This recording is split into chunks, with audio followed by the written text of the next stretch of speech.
Chicken pakora ৰেচিপিটোৰ কাৰণে মোক দৰকাৰ হৈছে অলপমান boneless চিকেন, অলপমান আপোনাৰ প্ৰায় আধা কাপে আৰু আধা কাপ আপোনাৰ কৰ্ণফ্ল'ৰ, এটা কণী, তাৰপিছত সৰু সৰুকৈ টুকুৰা মই অলপ কেপচিকাম কাটি লৈছোঁ আৰু এটা জলকীয়া মই পিচ পিচকৈ সৰু সৰুকৈ কাটি লৈছোঁ, আদা নহৰু আৰু মই আপোনাৰ থেতালিয়াই পেলাই লৈছোঁ, লগতে আপোনাৰ বিলাহী সৰু সৰুকৈ পিচ পিচকৈ কাটি লৈছোঁ। তাৰপিছত দৰকাৰ হৈছে মোৰ কাৰণে আপোনাৰ পিঁয়াজ মই দুভাগত ভাগ কৰিছোঁ, এভাগ আপোনাৰ মিহিকৈ কুটি লৈছোঁ আৰু এভাগ মই চকলিয়াই সৰু সৰুকৈ কাটি লৈছোঁ। এতিয়া মই boneless চিকেনকণত আপোনাৰ কণী এটা তাতে মই ভাঙি লৈ পেলাই ভিতৰৰ অংশখিনি মই ইয়াতে দি দিম। তাৰপিছত মই এচামুচ দিম আপোনাৰ জলকীয়া গুড়ি, এচামুচ আপোনাৰ দিম হালধি গুড়ি আৰু প্ৰায় আধা চামুচ মানে আপোনাৰ নিমখ দিব লাগিব আৰু আধা চামুচ মান আপোনাৰ কুমিন পাউডাৰ আৰু লগত কৰ্ণফ্ল'ৰখিনি মই ইয়াতে দি লৈছোঁ, যিখিনি মই লৈছিলোঁ।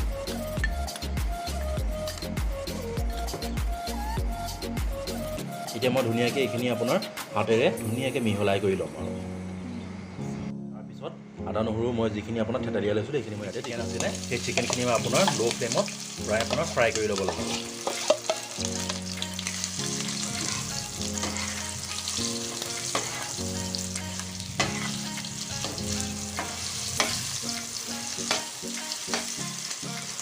চিকেনখিনি মোৰ ফ্ৰাই কৰি হৈ গৈছেহি।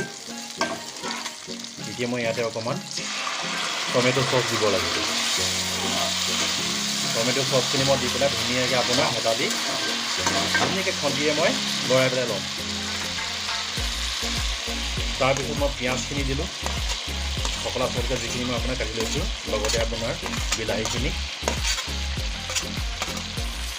আৰু কেপচিকাম আৰু জলকীয়া মই গোটেইখিনি দি লৈছোঁ। এতিয়া মই ধুনীয়াকৈ খন্তিৰে ল' ফ্লেমত ভাজি থাকিম। অকণমান নিমখ আৰু অকণমান হালধি দি পেলাই ধুনীয়াকৈ মই খন্তি পাতেৰে লৰাই লওঁ।